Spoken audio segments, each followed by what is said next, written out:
Alors, bonjour tout le monde. Vous êtes occupés ce matin? Contente de vous retrouver aujourd'hui avec mon collègue Guillaume. Le ministre de la Sécurité publique a déposé hier un projet de loi sur le sentiment de sécurité des Québécois. Malheureusement, il y a un très, très gros angle mort dans son projet de loi parce qu'il n'y a rien sur la sécurité des femmes victimes de violences conjugales.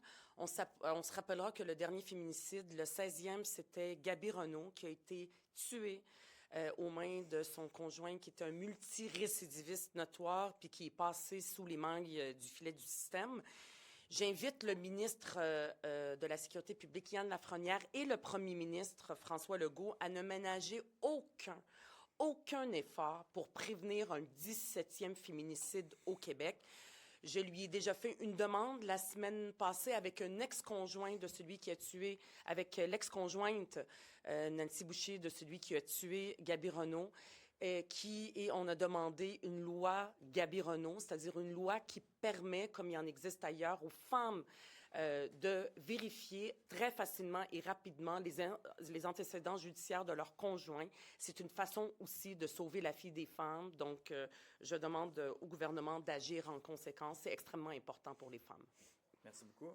Bonjour tout le monde. Je suis venu quelques fois ici en point de presse vous parler de Manu, cet homme qui vivait dans une tente depuis 5 ans à Montréal, un ex-enfant de la DPJ. Il a passé de 2 à 18 ans à la DPJ, condamné à vivre dehors en raison d'embûches administratives sans bon sens. Je vous en avais parlé. Ça avait fait l'article, un papier de Patrick Lagacé. On lui demande un T4, des actes de naissance, des avis de cotisation, vous vous en souvenez. Eh bien, vous l'avez peut-être vu, mais avec beaucoup de travail et de pression, on a réussi à gagner ce combat pour Manu, avec Manu. Un autre papier aujourd'hui, ce matin, juste avant Noël.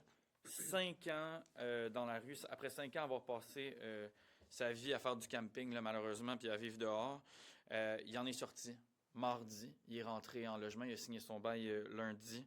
Et il s'est trouvé un logement social. Je vais prendre le temps de remercier tous ceux et celles qui ont travaillé avec moi sur ce dossier-là, plus particulièrement le milieu communautaire qui se bat à tous les jours, au quotidien, depuis des années pour aider du monde comme Manu. On a par contre un sérieux problème. C'est pas normal au Québec que ça prenne un député puis un chroniqueur comme Patrick Lagacé pour faire sortir du monde de la rue. Ça n'a juste pas de bon sens. Vraisemblablement, on a du chemin à faire pour assouplir les critères d'accès aux logements sociaux. Ça n'a juste pas de bon sens. Donc, après la période de questions aujourd'hui, je rencontre officiellement Caroline Proulx, la ministre de l'Habitation. Sur ce dossier particulièrement, j'ai des propositions concrètes à lui faire pour sortir du monde, là, du vrai monde de la rue.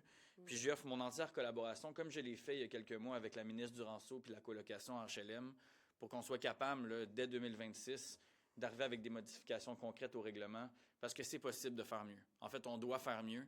Puis j'espère que vraiment, on n'aura pas autant de monde l'année prochaine qui dort à -20 à la rue, puis qu'on puisse faire mieux pour intégrer nos personnes en situation d'itinérance dans les logements sociaux qui sont disponibles.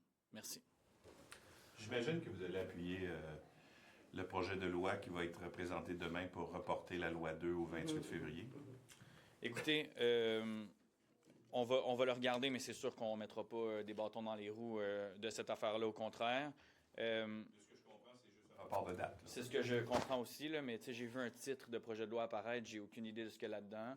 Fait que, on va le regarder, mais sur le principe, il est évident qu'il n'y aura pas d'enjeu, je pense.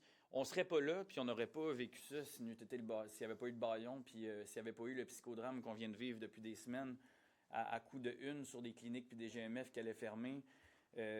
Puis genre l'ensemble du milieu des patients qui nous contactent en disant on a vraiment peur de perdre nos médecins puis nos cliniques. Fait que là, le PM arrive avec, puis le monsieur Dubé arrive avec une solution là, pour reporter. Tant mieux pour la FMOQ par ailleurs, mais là pour la FMSQ, on n'a pas de nouvelles. On ne sait pas non plus quelle concession a fait le gouvernement. On n'a aucune idée. Là. Fait que... Ce que je comprends, c'est que si on reporte au 28 février l'application de la loi 2, le temps d'en écrire une autre, les articles qui s'appliquent à FMSQ vont être aussi reportés au 28 février, logiquement. C'est ce que je pense, mais comme vous le dites, là, on ne le sait pas. Fait qu'on va prendre le temps de le regarder, puis on sortira. Ce qui est sûr, c'est que si on est en voie d'obtenir une résolution, puis qu'on ne se mettra pas dans le chemin, puis que les patients et les patientes du Québec, ce qu'ils nous demandent, c'est de retrouver un peu de sérénité là, dans l'ensemble de ce qu'on vient de vivre, puis l'anxiété. Ils sont des milliers là, à nous dire qu'ils ont peur de perdre leur médecin. On aurait juste dû jamais jouer dans ce film-là. C'est ça qu'il aurait fallu. J'espère que François Legault ne va pas se péter les bretelles en disant « j'ai réussi ». C'est un échec. Peu importe, même si on reporte, là, c'est un échec. Et c'est à cause de lui, il est arrivé avec ses gants de boxe en disant « je vais créer le chaos ». Puis c'est exactement ce qu'il a fait. Il a créé le chaos, pas juste chez les médecins, là, chez les patients, dans tout le système. Nous, on reçoit des gens qui reçoivent des courriels de leur GMF comme quoi ils pourraient fermer. Ils sont inquiets, puis il n'y a pas aucun soin de plus. C'est l'échec de François Legault. C'est lui qui a décidé de créer le chaos. Puis là, c'est ce qu'on est en train de faire. Puis après ça, on est rendu minuit et quart. Puis il nous dit « regardez, j'ai réglé, j'ai une bonne nouvelle ». C'est pas une bonne nouvelle ce qui est en train de se passer. Des négociations depuis le début. À quel point vous pensez qu'il y a un recul de la part du gouvernement? On ne connaît pas les détails, là, mais pensez-vous qu'il y a un réel recul du gouvernement? On ne sait pas. Tout ce qu'on voit, c'est que le ton s'est apaisé puis que les gants de boxe ont été rangés. C'est ça qu'on voit. Puis le ministre de la Santé a été retiré. Mais est-ce que, puisque vous dites que vous ne connaissez pas les concessions qui ont été faites, est-ce qu'il y a des concessions pour lesquelles vous ne seriez pas d'accord, par exemple? Plus d'argent sur la table ou moins d'accès? On vous en parlera demain quand on le verra. On est toujours là, on est disponible pour répondre aux questions, inquiétez-vous Pas pas. vraiment les détails. Là. Demain, de ce que je comprends, on va connaître la... Demain, on ne s'opposera pas au report. Je veux dire, c'est évident. Là. Je veux dire, les Québécois, Québécoises qui veulent, là, c'est la dernière affaire au monde, ça serait que cette affaire-là ait pas de l'avant. Reportons, on regardera les affaires, puis on commentera sur le deal. On ne l'a pas vu, là, je veux dire. Mais c'est une crainte, ceci dit. Là. Parce que je sais que vous l'aviez déjà formulé, c'est-à-dire on ne rajoutera pas d'argent là, pour les salaires des médecins qui sont suffisamment bien payés non plus. Non, il n'y aura pas d'argent de plus. C'est pas ça qui va régler la solution, qui va amener des solutions puis plus de soins aux patients. Puis même les médecins ne demandaient pas ça. C'est pas ça. Là, maintenant, est-ce que c'est le cas? On va le voir. On ne peut pas commencer à vous dire c'est quoi notre position sur des choses qu'on n'a pas vues. Avant de parler du PMQ, j'aimerais savoir si vous avez vu le dossier de ma collègue Julie Dufresne sur cet adolescent qui est mort après avoir bu du Red Bull. Il prenait aussi des médicaments. Le Québec a déjà réfléchi à interdire ces boissons énergisantes-là pour les 16 ans et moins. Là, avec ce genre d'histoire-là, est-ce qu'on devrait se pencher de nouveau? Absolument. Absolument. On ne peut pas laisser des adolescents mourir en buvant des produits qui sont libre marché. C'est notre responsabilité d'agir en conséquence. Puis absolument, il faut voir qu'est-ce qu'il faut interdire comme produit, ce genre de produits-là qui sont dangereux et néfastes pour la santé. Tout à fait. Pour revenir sur le projet de loi sur la sécurité, Oui. quand vous dites qu'il n'y a rien pour les victimes, Oui. Je sais que ce n'est pas ce que vous demandiez, mais qu'est-ce que vous pensez d'un registre public? Sur le principe d'avoir un registre public sur les délinquants sexuels, on est d'accord. Maintenant, le diable est dans les détails.